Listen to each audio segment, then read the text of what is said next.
สบายดีทุกคนนักตึกป่าวันนี้ก็ออกมาตึกป่าอีกเคยเนาะมาสำรวจหมายวันนี้หมายบ่ได้มาดุนละหมายสิเนาะแล้วก็มีคลองอยู่นี่เนาะกว้างออกไปพุ่นบ่ได้มาดุนละ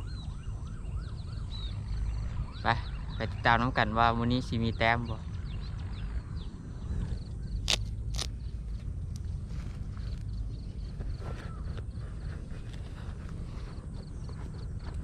นี่ก็จะเล่น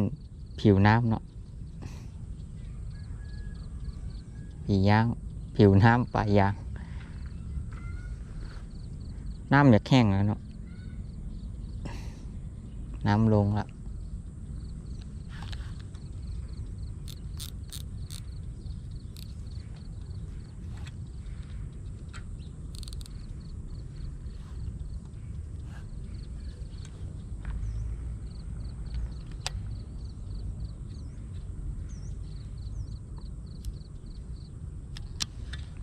ไปเริ่มกันเลย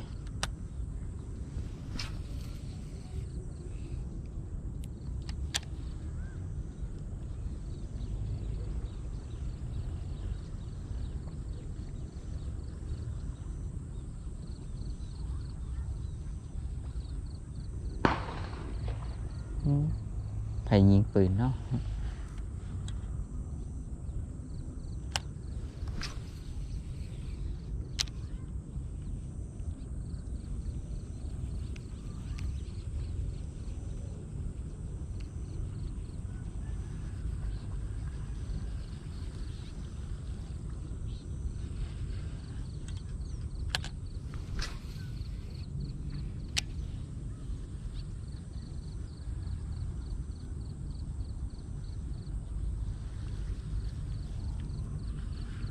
ลองมุมนิ้วเนาะ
เอาแล้วเนาะจบละหมายนี่บกัดจักบาทไปเลาะเบิดละโมมีกัดเลยนะน้ำมันแห้งแต่เจ้ามาเอาเบิดละปลาว่าเห็นปลาขึ้นเลยปลาคอเงียบบกัดจักบาทเลยไปเอาไว้ไปเบิ้งอันหมายแถวบ้านลองเบิ้งเนาะไปแวะหมายแถวบ้านลองเบิ้งไปเอาแล้วเนาะมาฮอดละกับหมายที่2นี่เนาะเป็นคลองเนาะตัวนี้ยาวไปฮอดพูนกี้นี่ไปโตไม้ทำอิฐมาบวกัดเลยเนาะไปมาลองอยู่นี่เบิ่งว่าสิกัดว่าอยู่นี่ไปกันเลย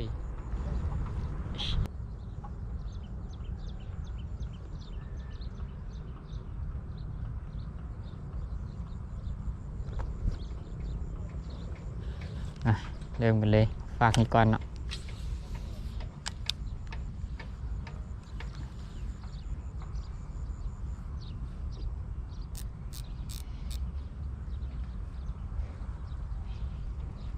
ไม้เดียวกับเกาะแล้ว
ลมพัดขึ้นไปถึง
ลมเว้ย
โอ้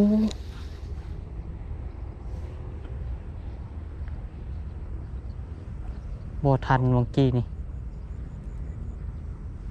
คายก่อนโอ้นี่กัดบุตรถือซ้ำก็ดึงไปแล้วได้กินนี่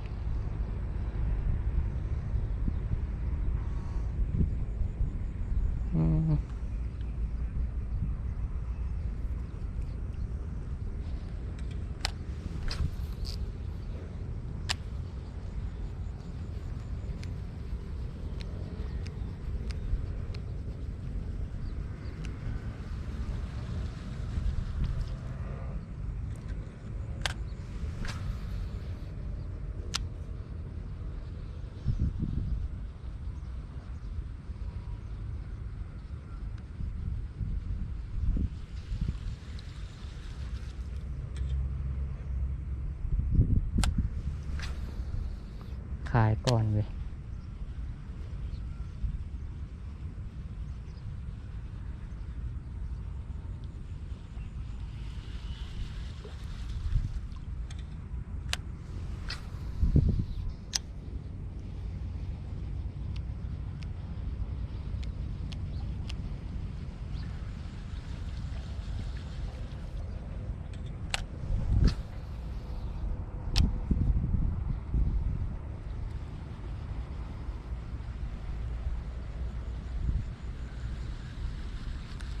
ไปละ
มีตัวนำออกมากินมันบอกเอาตัวน้อยเด้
กัดแล้วกัดแล้วเฮียตกกัดเลยเนาะ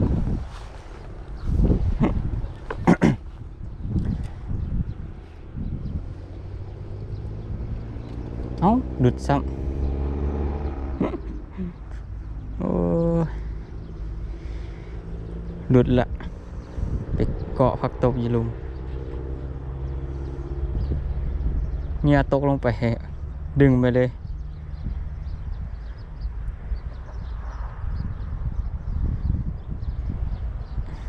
หัวจีกันเนาะ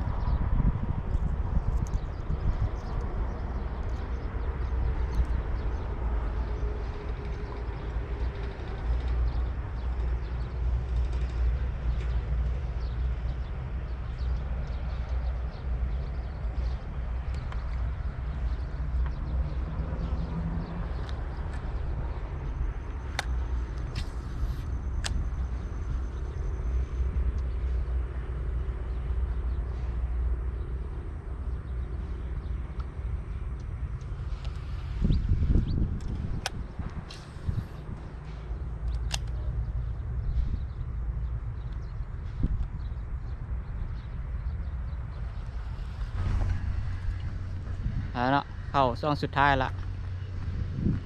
ผลมื้อนี้กับโบปานใดเนาะปลาบ่ค่อยกัดตัวเดียวหลุดซ้ำไปกอผักตบดึงมาแล้วหลุดไปไว้พบกันหน้าคลิปหน้าเนาะนี่ขอไปก่อน